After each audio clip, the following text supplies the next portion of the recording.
Welcome to 101.1 FM, WBRULP, WFOOLP, WVVXLP Providence. I'm your co-host, Alejandro Jackson. And I'm your co-host, Dhruv and Alejandro. This is the Outta Pocket Podcast, where we pull conversation topics out of our pocket. And occasionally, go out of pocket. So on today's show, our regular listeners may have noticed I'm the one doing the intro today. And yeah, that's... we're switching things up a little bit today. Our episode format is going to be a little bit different than what you guys are used to, but please bear with us. We're trying to experiment with something different here. So today, we're going to be delving into a topic that, we've put in more thought into than usual, more research into scholarly sources. And as a result, I'm going to be doing a lot of the talking. So it'll feel a little bit more like a presentation, but we hope that you guys learned something. And let's get right into it. Yeah. So where'd you want to start? So it all started, basically, imagine this scenario, right? Like, here I am watching anime, like, doing my thing, like trying to find new movies to watch. And I stumble across this movie called Saint Young Men, or at least that's the English title. I don't know the Japanese title, but I was really pleasantly surprised by what I ended up seeing. The whole premise, it's like basically like Buddha and Jesus Christ are like two broke roommates living in Tokyo on vacation. And it's like a total like slice of life, like a total vibe. Mm-hmm. But it got me thinking, like, there's no way that the author or the mangaka like chose those two figures like just for the heck of it. And the more I thought about it, the more I was like unpacking like how like religion and like culture all like came together to create this one movie. And before I knew it, I was like fully stumbling down this rabbit hole where I'm thinking about like religion's place in pop culture. And I feel like it's something that I've gravitated a little bit towards on the show before, but I wanted to get more into it today. So basically the question I'm going to be asking, I've been in a religious studies class this semester, and it's been all about like karma and South Asian religions. So the question that I'm asking is, how is karma and related ideas of rebirth and liberation presented in pop culture media, specifically film? Because film is a medium with which, as we know, I enjoy engaging. Yeah. And, it's definitely present in music and stuff like that. But if we decided to tackle everything, we'd be here all day. Yeah. So, that's kind of where this episode's idea came about today. Okay. So, before we... so I'm going to end up talking about Saint Young Men eventually. Mm-hmm. But before we get into that, I wanted to ask you, so your background, I know, as we've talked about before, your background is like kind of not super religious, and you've also grown up in the United States without much exposure to like Eastern schools of thought. Yeah, especially whatever. Where I'm from, Miami's not, we don't have a very large Asian community. So, yes, Eastern schools of thought aren't really prevalent. But, so, yeah, I would agree with you on that. Yeah, but I wanted to ask you, so, like, what were your thoughts, like, what are your, like, preliminary thoughts on, like, karma before we get into this discussion? Like, what is your exposure to, like, this idea been through, like, just culture in general? Like, everyone will say like, oh man, like I dropped a bowl of soup on myself today, like that's mm-hmm. karma. Like how does that like factor into your thinking? Do you let that like guide your actions in life in any way? So I guess my first exposure to the idea of karma was like, I mean, I feel like this most people is like in elementary or middle, people are like, hey, like don't do that, like you're gonna, like karma's gonna get you, and like this idea that like what you put out will come back to eventually get you. And And so I guess for years, that was like sort of how I always thought about it, more so from I guess a very westernized point of view. And then I remember I was watching a podcast, Healthy Gamer Gigi, Dr. K is a YouTuber who you know talks a lot about Eastern philosophies and he spoke about the idea of Karma, and that's when I learned about Dharma, I think. Mm-hmm. And so that, and he spoke a bit more in depth about the ideas of both and how, and sort of the misconceptions that a lot of people have. And so that was a bit of it was a nice thing to learn for me, about like what the true sort of ideologies behind them are and whatnot. So yeah, and then I guess to answer your question about like, do I apply this in my own life? Maybe not so consciously. I think subconsciously I do believe that like, the golden rule or whatnot. Like, Right. You want to treat others Mm-hmm. with respect. I think that treating people as if we're human, which is what we are, being able to look at every person as someone who has been molded and forged and tempered by their lived experiences, by genetics, by epigenetics, by all these things, is important. And I think like especially something that I've come to realize here in college is that, we are a bunch of people coming from various different backgrounds, and I think that it's very important to give each other grace, give each other leniency, and treat people with respect. And so I don't want to say that I wake up every morning thinking about Karma, but like Word. I do try to be positive and do good in the world. Mm-hmm. Yeah, no, that's definitely, something that I've seen you exemplify in your actions, and like it comes across very much that like, you're a respectful and mature guy. I appreciate that. Yeah, no worries, man.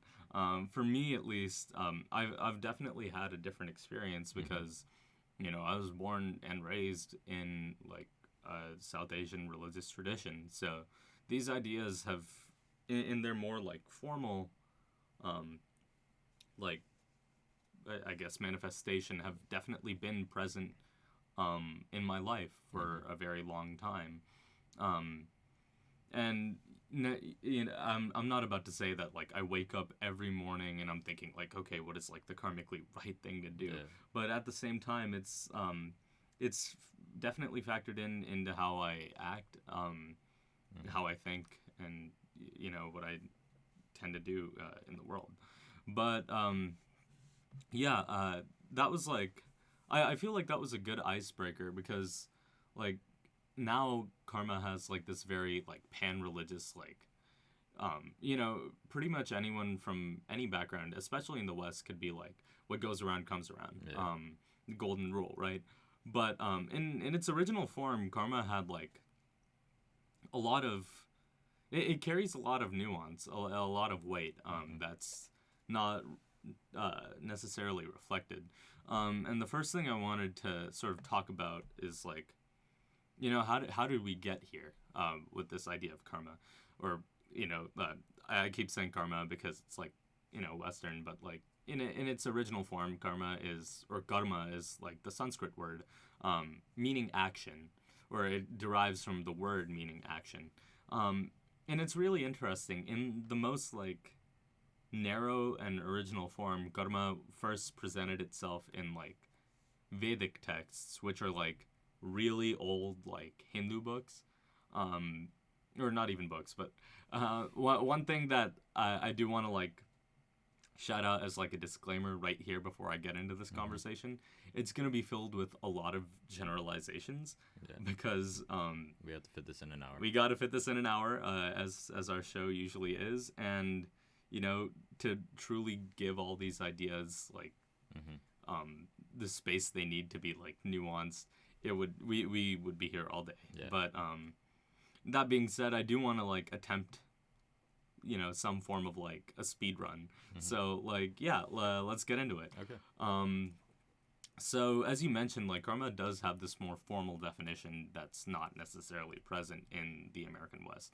In its original conception, karma is present in Vedic texts, as I mentioned, meaning action, but more specifically than action, karma is meaning ritual action.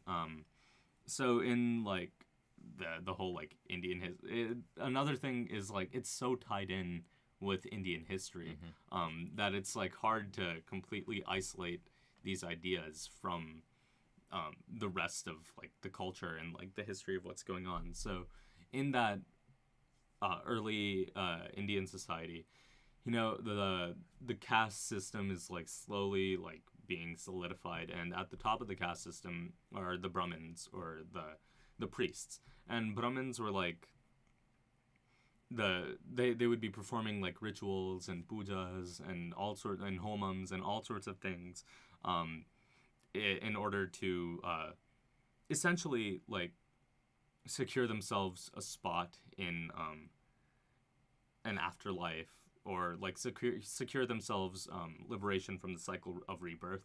Although the ideas of like samsara and rebirth didn't necessarily solidify in their most nuanced modern forms back then as they did now. As I said, like all these ideas evolved through time, and it's really cool to examine. But in that early stage, karma was very much like specifically defining ritual action. So like if you do this in some sort of like religious or ritual context, you reap the benefits from that in the afterlife. Sort of along those ideas. But as you can imagine, that creates problems for the rest of society, because if you're not in the priest class, you're kind of screwed. You're not going to be able to achieve liberation. You're not going to be able to reap the effects of any good actions.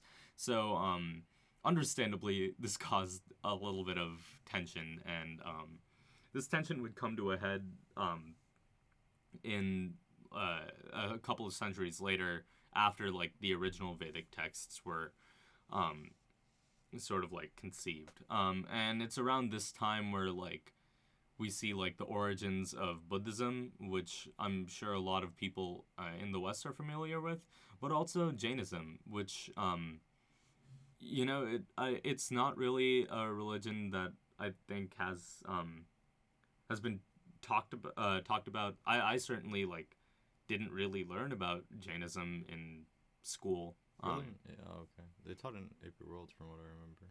Yeah, but I mean, I guess aside from that. That's what I'm saying, right? Outside from that, and also like it's AP World, you know, it's sort of like it's sort of like this advanced class. Yeah. And you know, in middle school, or even I'm sure in most high schools that don't offer AP World. College level course in high school. Yeah, exactly, right. For the schools that maybe don't offer a class like AP World, you'd be hard to like find exposure to those ideas. Yeah. But anyway, moving forward, this is when we start seeing those religions like become a thing. And I'm gonna start pulling in like examples and allegories from media that I like engage with all the time, because I think that it helps make these ideas a little more like seem a little less like, you know, old or like out there. But also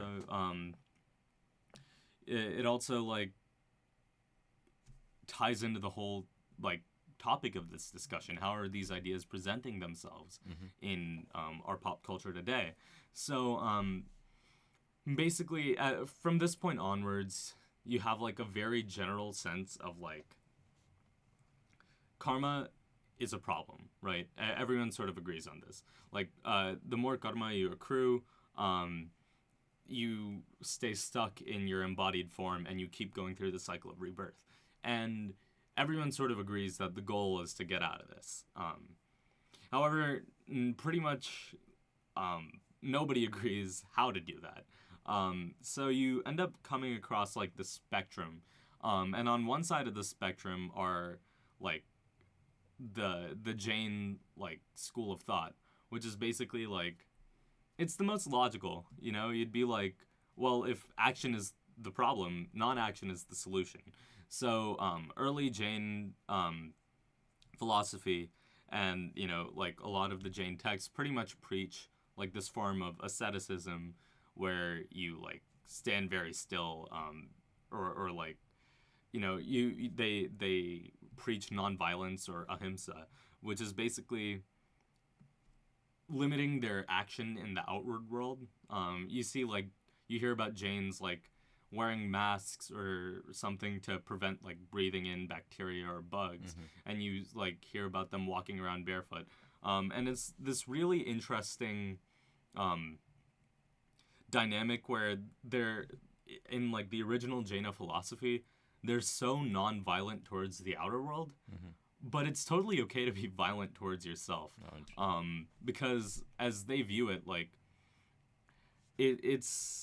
when you face this problem of karma, you could say like, all right, like starting now I'm gonna stop acting on the outer world, so you stop getting new karma, but you still have the old stuff from the past lives. So what do you do about that? And the solution is basically endure pain and suffering and atone for it through a form of penance and asceticism.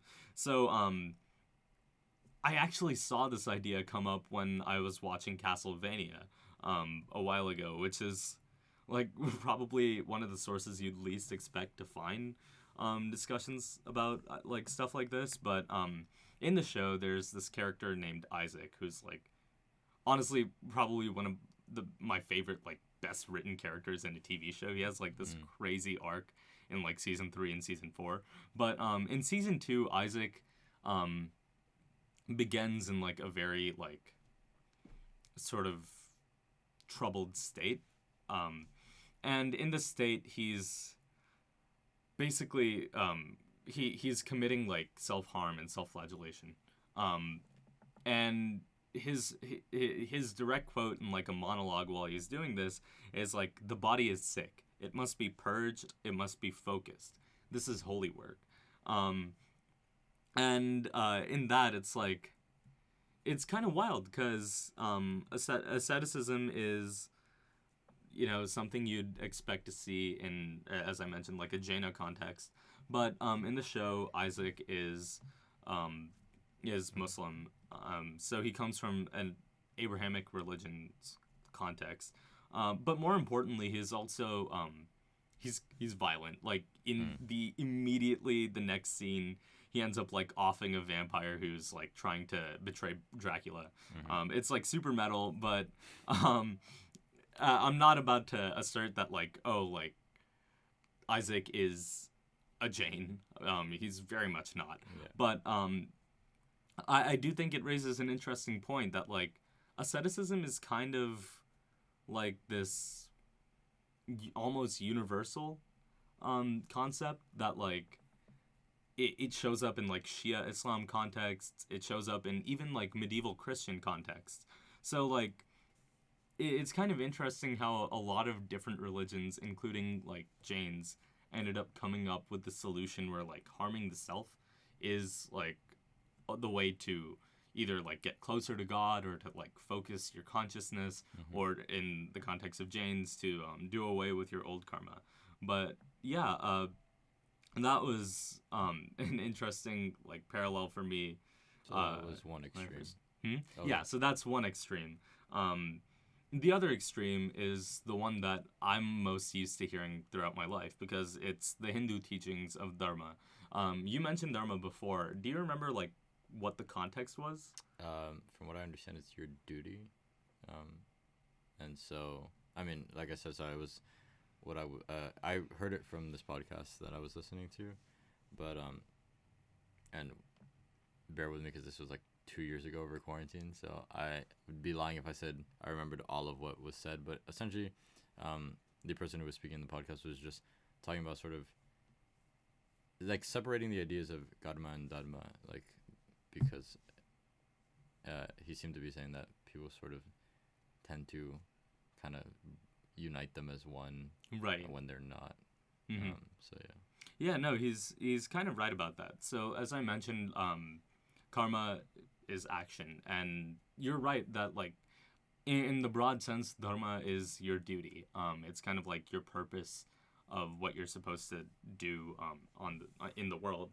And the idea of Dharma was like, it's had this very interesting evolution, because like Hindu philosophy changed as a result of the challenges brought up by Buddhism and Jainism in the like I want to say like 5th or 6th century, like BC, and as a result it like kept on like evolving and adapting. But in the more like modern understanding, basically you have like the really early Vedic text, then you have something called the Upanishads, which are like an interpretation of the Vedas, then you have like, you know, the Puranas and like epics that are like interpretations of that, and like you get like this really cool like stratified effect of game like of telephone.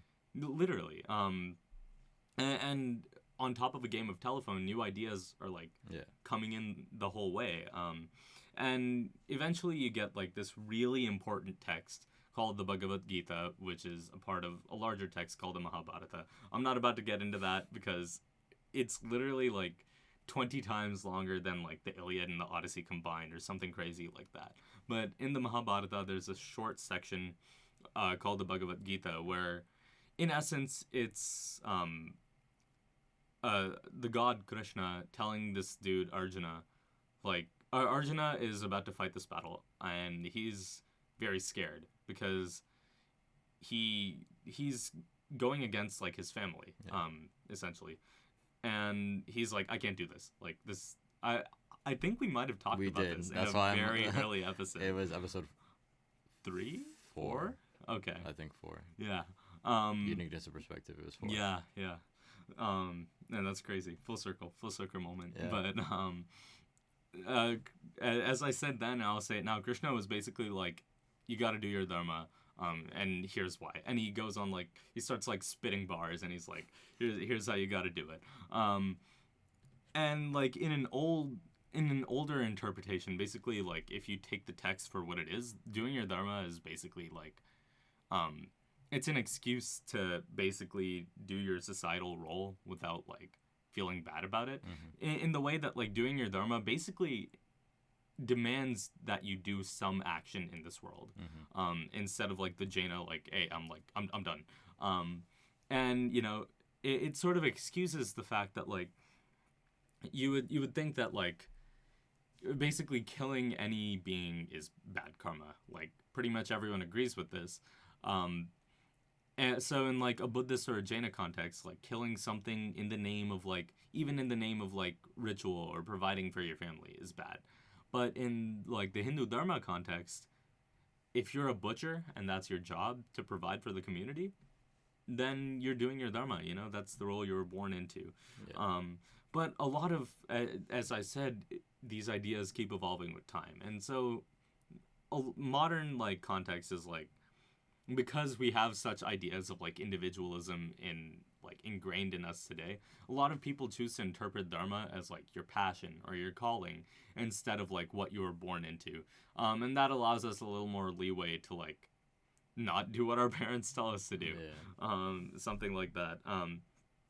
And weirdly enough, as I was like drafting out like the outline for what I was talking about today, I ended up remembering Moana, and it's kind of weird how dharma plays a role in that Disney movie, because she has this whole song like the sea, it calls me, no one knows how far it goes, and she's very much like following her calling, and we would interpret that in like a modern context as like her dharma, and she's also going against her dharma of, you know, being the chief of the village.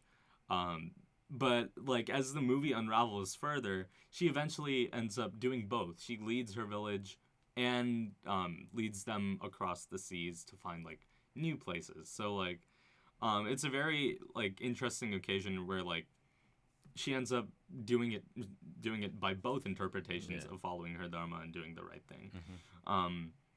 But yeah, that was fun for me. But yeah, it's another example of how these ideas are in pop culture, like you said. Right. Even though they're not present in like the most overt way. Yes, it's not like it's- Moana's sitting there saying like I'm about to do my dharma. It's sort of like baked into it. Yeah. And that's something I'm gonna get into later. But Yeah. for now, I think we should move on to like the final part of course, like yeah. this discussion. So I mentioned before how like on one end you have like no action, and on the other end you have like all the action as long as you're doing the right action. And in the middle is where you get like Buddhism, which has been called by some literally the middle way, because it does present a compromise between these two views. So Buddhism like emphasizes like introspection, like changing who you are and how you think, because Buddha basically said in one of his sermons, he changed the game by redefining karma. We defined karma before as action. But at some point, Buddha says, by karma, I mean intention. And automatically, he changes the game by putting karma from something that you do on the outside world to something that originates from within. Which is, really wild to me. I don't know. I could geek out about this all day. But essentially, the Buddhist path ends up becoming, change who you are from within, change how you interact with the world through that, and it's interesting because these experiences are actually informed by the Buddha's own life and times dealing with the two different camps of Jaina and Hindu philosophies, and there's this really great manga that sort of biographizes, if that's a word, the Buddha's life. And it's by this mangaka like Tetsuka Osama. And he's like the godfather of manga. He's the dude who did Astro Boy. He's he has this really great manga, but at some point in the manga, you see Buddha deal with the Hindus, and he's like, nah, I can't do this. There has to be a better way. And then that better way, as some people tell him, is Jaina asceticism. And then he tries that, and he's at some point he starves himself, and he's hungry, and he's dealing with, and he's there has to be a better way. Well, putting my body through pain is not the right way to solve this problem. And eventually he, sits under the tree and attains enlightenment, and that's the Buddha we all know and love. So it's really wild. But now I've been seeding in these discussions of pop culture the whole time. But it's the interplay between religion and pop culture is so much more nuanced than I've been making it out to be. So with that, we could get into the next phase of the discussion where this is gonna, after giving the context, I want to actually get into the question I was asking. And how does karma present itself in pop culture? So where to even begin? So while I was doing this research, I sort of came across this this book that it's called Pop Culture or Religion and Pop Culture in America, and it's edited by this guy called B.D. Forbes. But the book had a lot of interesting things to say. Thoughts that I'd had before, but I'd never really seen articulated quite so clearly. So basically, the argument that the first essay in the book makes is that pop culture and media interact in four main ways. One is that religion influences pop culture. So this is what we see when media is explicitly religious, when The Simpsons has the devil show up, or when Futurama has the devil show up or something, or stuff like that. Yeah. Stuff like Saint Youngman, when the two figures in the plot are two important religious figures. Or it could be implicitly religious. So we all learn in AP Lit or whatever that some books have Christ figures or allegories to religion like that. Or it could be implicitly religious in the way that though it may not say it directly, some of the themes that they're dealing with, sin or forgiveness, are religious themes. The next way is the way that pop culture influences religion. And it's something that I never really thought about before, but it was like a really interesting point for me to think about because it's a two-way street, right? For sure. And like, you know, we have like televangelists shortening their sermons to like 8-minute TV spots, Yeah. to, you know, attain like mass sensationalism and retain like the attention span of Americans. Even Yeah. social media posts. Like, Definitely. yeah. And that's really interesting that you bring that up because another one of the papers that I read while like doing this was about a phenomenon called digital religion, where it's like as we increasingly move to this digital society,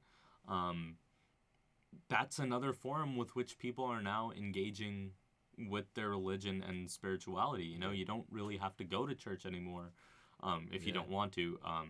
But like you could still say like I'm a Christian when you post like, you know, like Bible quotes on your story or stuff like that, you know. But I'll get into that later.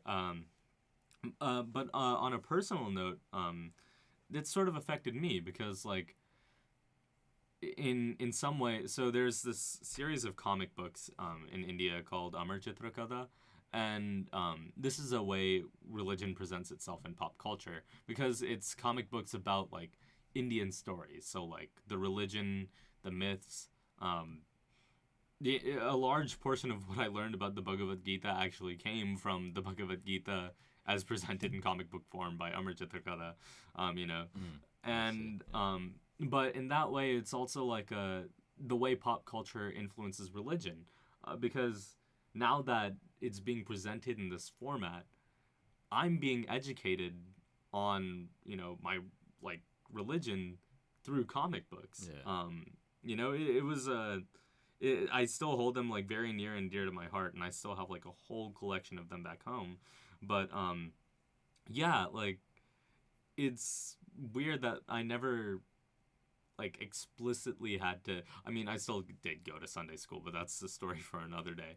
But I never like had to have someone tell me all this, or like have like someone teach it to me. I was able to reach out and like read it by myself in a form of media that's fun to read. Yeah, it's conducive to kids. Yeah, right. That age range. Then the next way was culture as a religion, and this is what we like get into when we talk about like fandoms or like people who like worship Star Wars or like the dudes who basically treat the Super Bowl as like a religious holiday, you know. And like these are examples that he was using in the book, and it was really wild to me because like religion can have so many different definitions, and if you consider religion as like a series of ritual practices, then yeah, the Super Bowl is totally like a religious holiday. It's a matter of perception. Exactly, right? Uniqueness of perspective. Shout out episode 4. Anyways. Gang. But the last thing he mentioned were the interactions of religion and pop culture in dialogue, and they mentioned that this was the sort of catch-all, because you can have like some ethical issues like violence in movies and video games, or like, you know, all sorts of like this is really topical given the news yesterday, like topics like abortion or like reproductive rights, but in this way, like both pop culture and religion have something to say about these issues, and so they create a sort of dialogue around them, and one example in my mind that stuck out to me while I was reading this, there's this Hindi movie from the 90s, or it's also a Tamil movie, but it's called Bombay, and it's all about the religious riots that happened in the city of Bombay, or Mumbai now, when, like, basically in the 90s there was this whole like religious tension between Hindus and Muslims, and it culminated in Hindus tearing down this historic mosque called the Babri Masjid, because their claim was that the Babri Masjid replaced Ayodhya, which is like a very important Hindu like religious site in the context of like the story of Rama, who's one of the avatars of Vishnu, and I'm not about to have any takes on that because I'm not trying to get in hot water today. But in the movie, the movie takes a stance that like violence is bad, dudes, and they're absolutely right. Yeah. Because this violence was getting inflamed by respected religious leaders, like pouring gasoline on the flame, and sort of saying like, and this is a example of where like religion had something to say about a larger ethical issue, but also pop culture. This movie Bombay presented all that dialogue about this issue in a message that essentially plays into what the director and the script writers wanted to say about this issue, which is that like religious violence is #stupid, and they're right. But that actually brings up another point about pop culture, that like it's basically like it's a mirror, right? It reflects who we are as a society. But it's not a normal mirror. It's one of those carnival mirrors that distort perception or like only reflect certain things, because pop culture is influenced by the people who produce it, and the creative voices and intentions behind it. Yeah, for sure. And I think that, I'm sorry to interrupt. No, don't worry. Go ahead. But I think that you and I, more now than ever, kind of understand that with this podcast, we are putting out content. I mean, although on a very small scale, to the people who listen to this in the community we put this out to, this is, I guess, a piece of pop culture in said sphere. And where you're saying like what we put out, what we say, our personalities are reflected, I guess, through this podcast or by this podcast.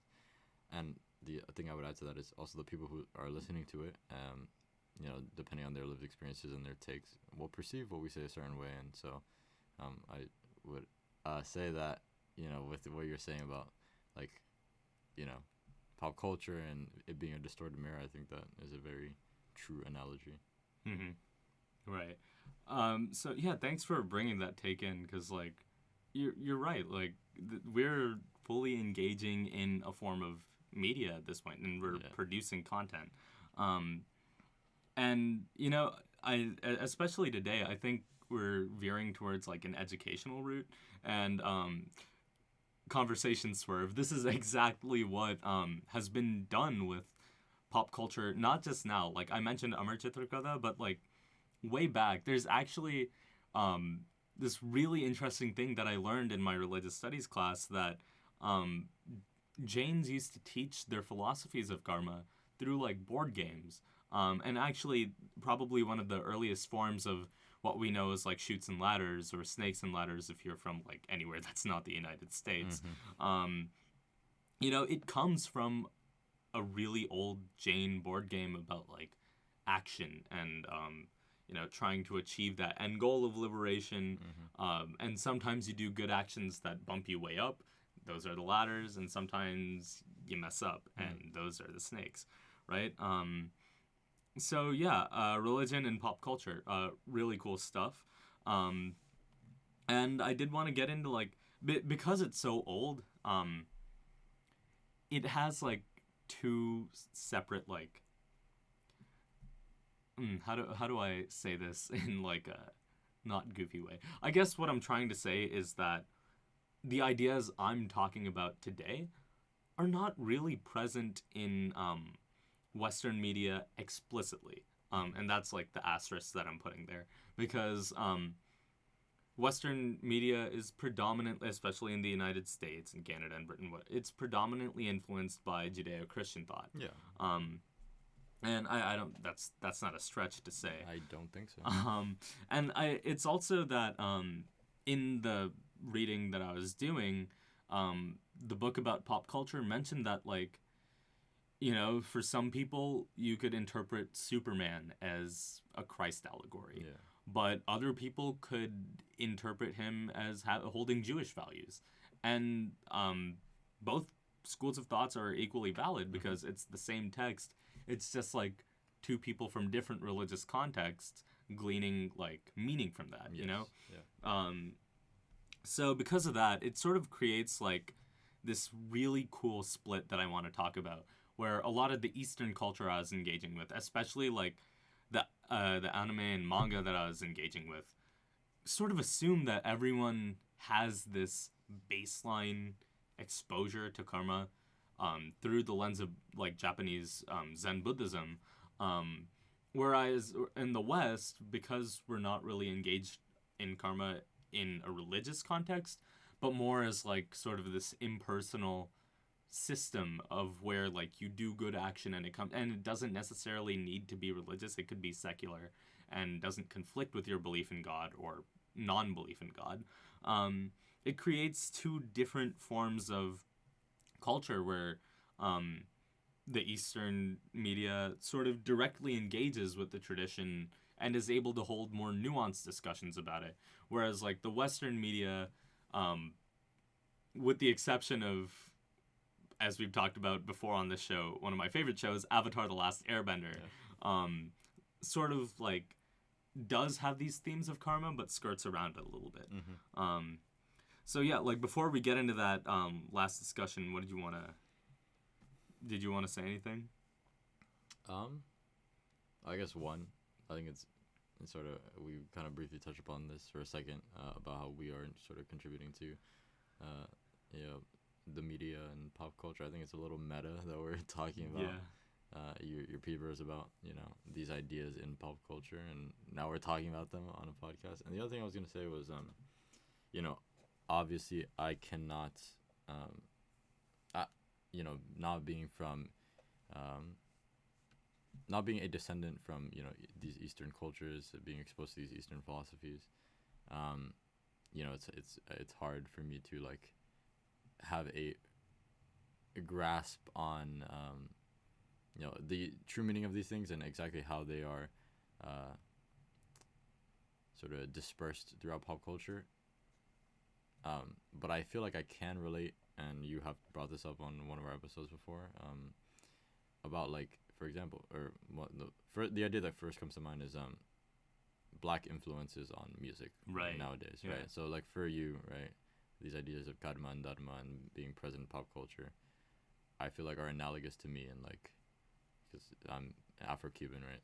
My father's African-American, so like these ideas of like, slaves with their, when they were brought over from Africa, their influences into American music, and how, and they created new forms of music, how all of that developed into, to be honest, a plethora of like, the multitude of different like genres of music we have today. You can find traces of this African American influence in so many genres, and so like I guess that is the analogous to me, sort of, is like the best way I can put it as to how I understand what you're talking about. Right. So yeah, that was my that's everything I have to say. Yeah. No, I appreciate that, because like, yeah, I've been focusing a lot on film, but you're right. Like pop culture can encompass everything from like video games to music to like cookbooks, and you're absolutely right. Like this, and it's not just like Eastern. It's pretty much all forms of culture influence pop culture. Yeah, but it's so broad and interesting, and I love that we have a forum to get into it on this show. But we can talk about sort of like the final discussion here, where like I did want to bring back Saint Young Men, because of course, I watched it recently, and I mean, low-key, it was kind of a bummer, because like I was alone in Smitty B, like in the dark, watching this at like midnight. But at the same time, the movie was just like so like vibey and delightful that like I didn't even mind. And the thing that got me about Saint Young Men is sort of like everyone's in on the joke, if that makes sense. Like, because the Japanese audience and even wider audiences have like, because we know about like the life and times of like Jesus and Buddha, that makes the joke like all the more funny. Like there was this one like joke that totally got me, where like they're chilling at the swimming pool to try and like beat a hot day, and like Buddha's like out here like swimming and like doing all this crazy stuff, and Jesus is like, I actually don't really like to swim, like I ain't about it. And Buddha's like, well, what about that one time you got baptized in a river? And he's like, actually, I didn't dunk my head under the river because like I'm scared of the water, so I had him like pour it on me. And then Buddha's like, well, what about that one time you had to like go save those people from like a shipwreck? And Jesus is like, actually, I just like toughed it out and walked on the water instead. I was like, man, it was like really funny. I do highly recommend watching this movie at some point because like I cracked up. But it's funny because like the comedy very much drew on like the established lore that it sort of assumes everyone's familiar with, because like why wouldn't you be familiar? Like these are two probably like some of the biggest religious figures ever. And because of that, it's like all like present in our sort of like cultural moment. But at the same time, like it's able to take those like stabs at organized religion in a way. Because like there's this one joke where Buddha is presented as like being sort of like the roommate who like he's like concerned about the money. He's like, oh man, we have to like be thrifty with groceries this week, whatever. And at some point he's like, if the money from like donation boxes in churches actually ended up with us, we wouldn't be in this situation. And Jesus was like, hey, we already said like we don't talk about that. We're like above that. We're literally like the Son of God and whatever. We're not supposed to talk about that. And it's really funny because like, you donate a lot of money to the church, and the money ends up with the church, not with God. Or same thing with like, on a personal note, you put money in the hundi, which is like the donation box in the temple. That money ends up with the temple. It's like I don't know. I don't want to like attack the hundi because like I'm gonna get in some hot water for that. For sure. But it's just a note on how like these things are present in pop culture. Like these human experiences are are ingrained in the media. And speaking of human experiences, the mangaka goes out of his way to present Jesus and Buddha as human figures. And that's something that has always been fascinating to me because like that makes these big teachings more relatable. I mentioned earlier Krishna in the Bhagavad Gita.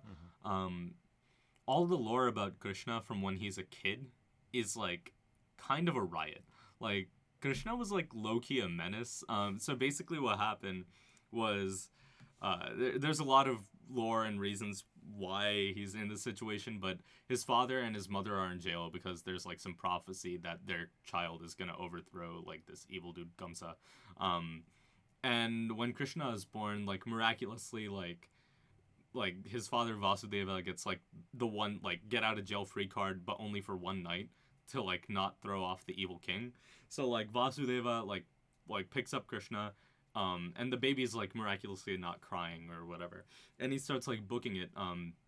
And at some point he has to cross this river and like the waters part, which is like very pan-religious imagery, which is a topic for another day. But then he like crosses and he gives this baby to Yashoda, and then he walks back. And Yashoda is basically Krishna's foster mom, but like while she raises him, Krishna is getting up to all sorts of like mischief. Like he and his like squad of homies would like pull up and hit devious licks on the butter that's being produced by all like the shepherds and the cowherds, to the point where like the shepherds were like, nah, that's it, and they started hanging the butter from the ceiling, and he's like too short and he can't reach it. And so their solution was to like build a human pyramid so this man would like climb to the top and like start eating. But yeah, like it's like those human moments where you present like this literal God, like an incarnation of God, as like this mischievous little kid who like likes butter and gets up to all these like things that it makes him seem a lot more accessible, which is one reason why I think Krishna is, for context, pretty much one of the most like loved and adored gods in the Hindu pantheon. Mm-hmm. And a lot of people follow him to the point where it's like Krishna himself, even though he's technically like an avatar of Vishnu, Krishna himself has a following. It's interesting stuff.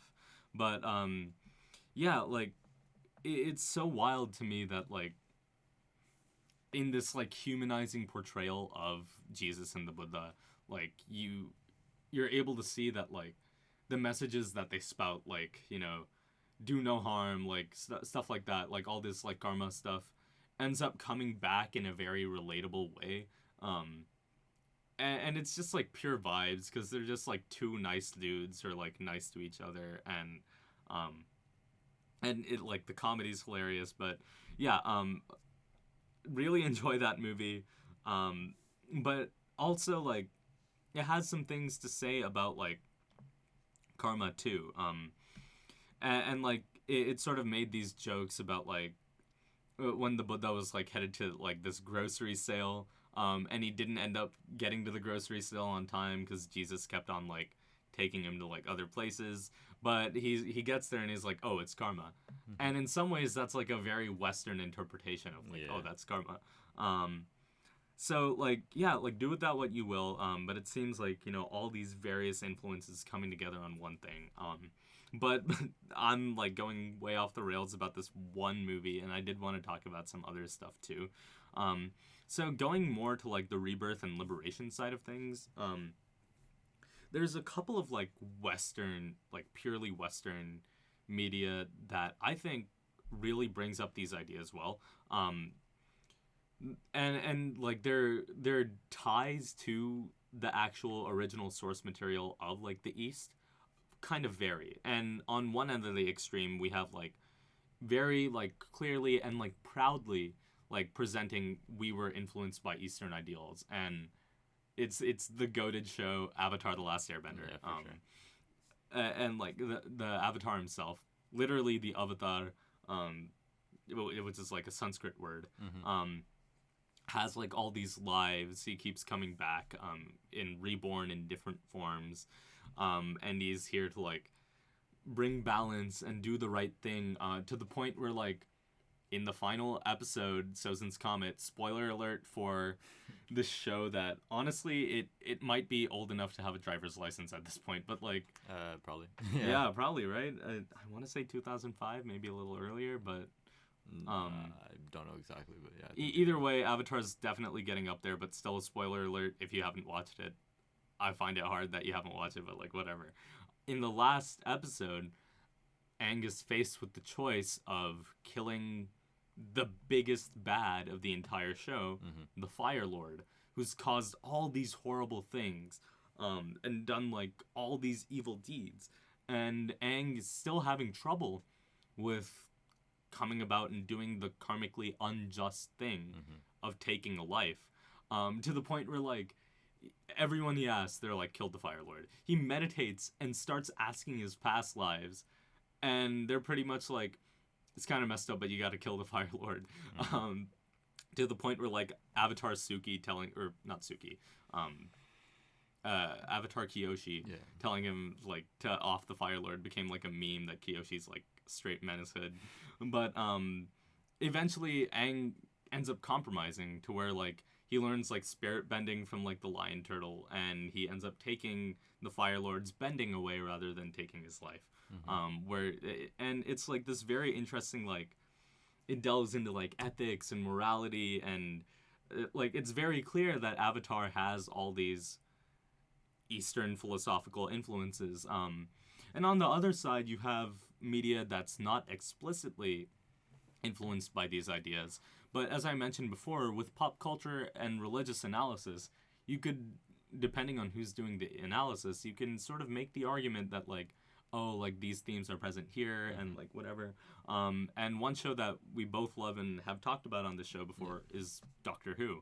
And the Doctor is kind of like a similar figure. He keeps being reborn in all these different forms with different faces.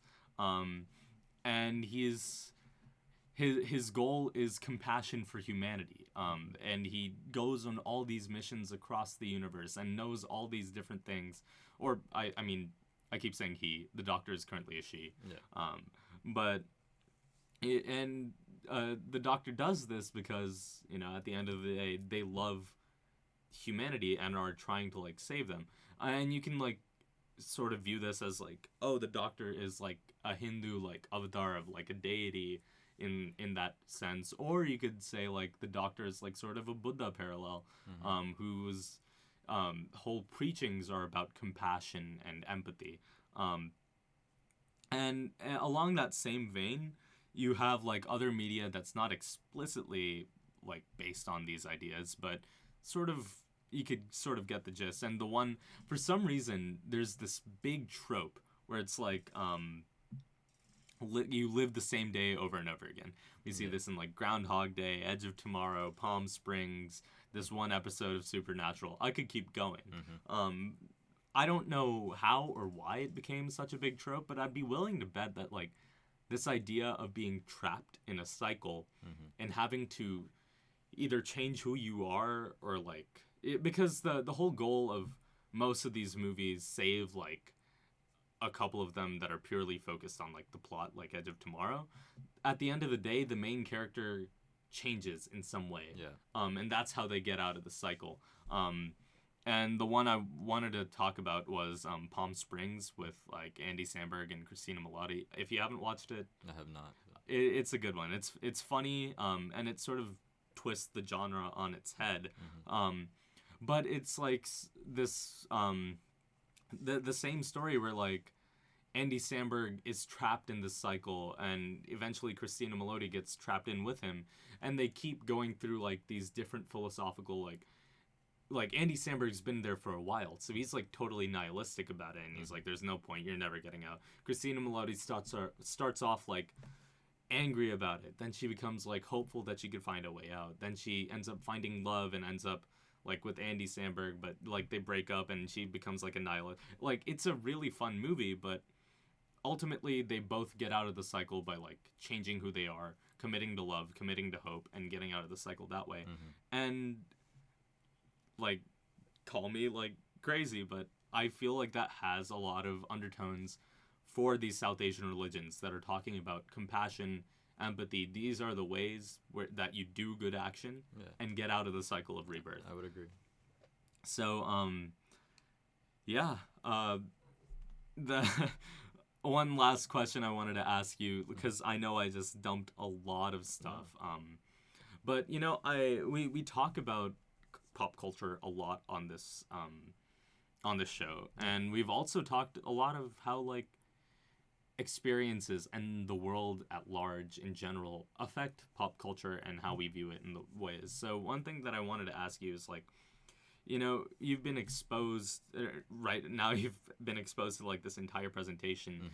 Do you think that this framework is like something that would appeal to you? Because like we've mentioned before how like, you know, science is increasingly gaining foothold in Western thought, and because of that, I read this study while doing this research, and we could also definitely put all the links to these and like the citations to this on the website, in the Inside the Pocket tab.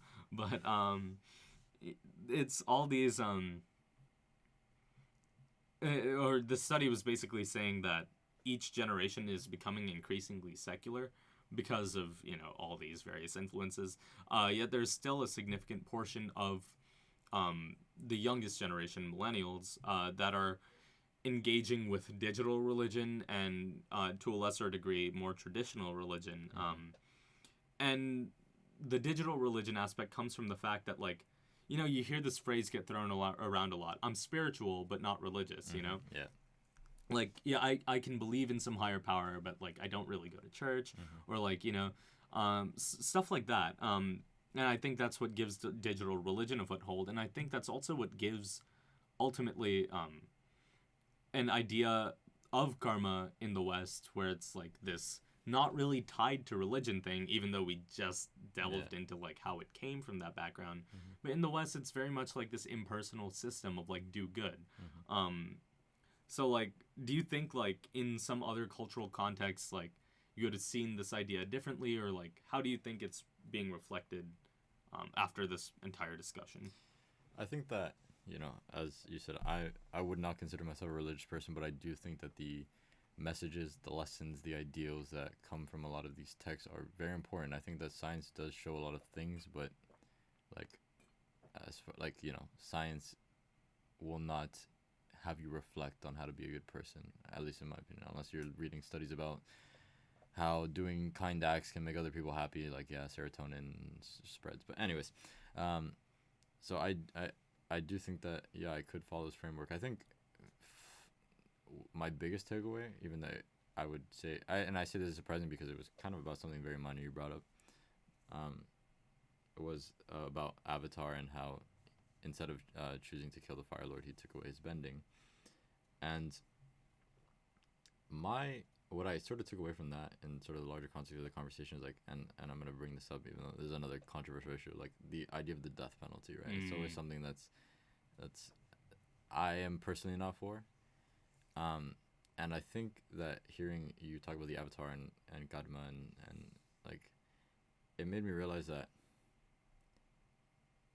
in context where you have this force that you see as like that is doing sort of the karmically wrong thing, it seems that, at least for me, what I think I shall make my solution going forward is, instead of taking action against them, eliminate their ability to carry out action, if that makes sense.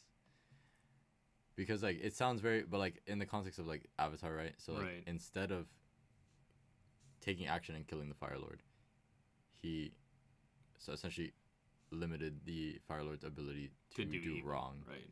And so I think that is a sort of middle ground, instead of, with like the death penalty. And I think this is why I'm for life sentences as opposed to death penalty, also because of a number of other reasons. Like, it's cheaper to keep somebody in life. But anyways, this is another conversation, right? It's that like, we sort of limit the means by which these people can do harm, instead of trying to be these end-all be-all judge, jury, and executioners deciding that, this should be the end. But anyways, so I guess, I don't know, that's at least my personal takeaway, and that's how I think, that's one of the things I sort of took away from the conversation. But I think that, yeah, this framework is something I could use, something that's important to just learn how to be compassionate, and also follow the golden rule and whatnot. But yeah, anyways, very bold choice to end the episode on. But yeah, we're about out of time, so let's take them out. You've been listening to 101.1 FM WBRULP WFOOLP WVVXLP Providence. You guys can find us on the Outta Pocket Podcast website. That's www.theoutapocketpodcast.com, and Outta is spelled Outta. And you can contact us on that website under the contact tab. Shoot us an email. Let us know what you want to see, what you like about the show. If you want to be on the show, we're open to all sorts of things. Thank you guys so much for tuning in this week. I know it's like a departure of form, but thank you guys so much for bearing with us. It meant a lot to me. We'll see you next week. And big shout out to my professor, Finian. He taught me a lot this semester about, my own like heritage, and I really appreciate that, and I'm able to think about these things in a whole new light. So yeah, catch you guys later, and take care.